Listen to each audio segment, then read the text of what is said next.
कारवाई झाली आहे कारण या धार्मिक स्थळांच्या नावानं QR कोडच्या माध्यमातून देणगी गोळा करण्यात आली आहे। हा पैसा देशविघातक कारवायांसाठी वापरला जात असावा असा संशय आहे। नेमका कुठे आणि काय कारवाई करण्यात आली आहे बघूयात या रिपोर्टमधून।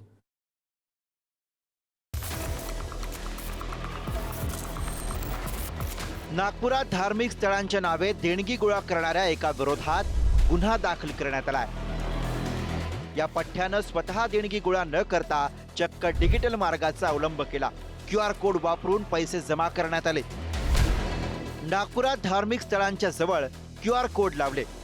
जेरे एहतमाम दारुल उलूम गौसिया इंतजामिया या धार्मिक संस्थेच्या नावे हे QR कोड होते।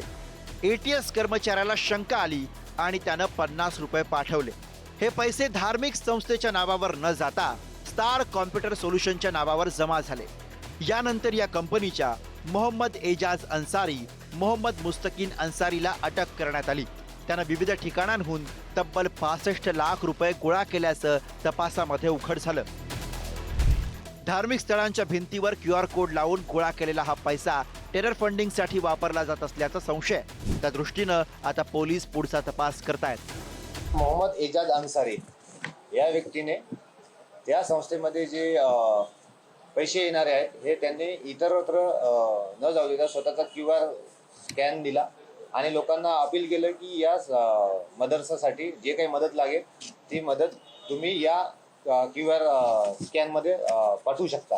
आणि सदरचे QR स्कॅन हे त्या संस्थेचे नसून त्याचे पर्सनल होते। त्यानं जवळपास 68,59,000 या एवढी अमाऊंट त्या खात्यामध्ये त्या QR स्कॅन खात्यामध्ये आलेली आहे। हे झालं नागपूरचं। तिकडे यवतमाळमध्ये सुद्धा असाच काहीसा प्रकार उघडकीस आलाय।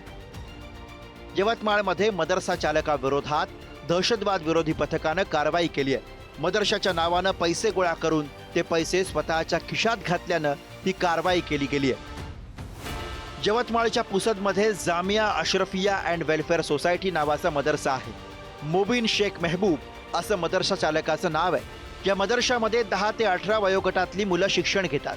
संस्थेकडनं पॅम्पलेट आणि कॅलेंडरवरती संस्थेचा अकाउंट नंबर आणि QR कोड दिला गेला। या माध्यमातून देणगी स्वीकारली जाते। या QR कोडद्वारे स्वतःच्या खात्यात पैसे स्वीकारले गेले। ATSच्या तक्रारीवरून चालकाविरोधात फसवणुकीचा गुन्हा दाखल केला गेलाय। चंदासारखा पैसा घेतलेला आहे पण पर्सनलसाठी वापर केलेला आहे। एज्युकेशनसाठी पैसा घेतले, पर्सनलसाठी वापर केलेला त्याच्या चौकशीमध्ये निष्पन्न झालेला आहे। त्याच्यावर गुन्हा दाखल केलेला आहे। हा विषय केवळ धार्मिक संस्थांच्या नावाने होणाऱ्या फसवणुकीपुरता मर्यादित नाही, तर त्यातून टेरर फंडिंग होतंय।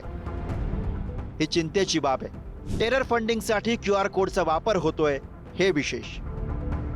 नागपूरहून जितेंद्र शिंगाडे आणि यवतमाळहून दीपक शास्त्रीसह ब्युरो रिपोर्ट, पुढारी न्यूज।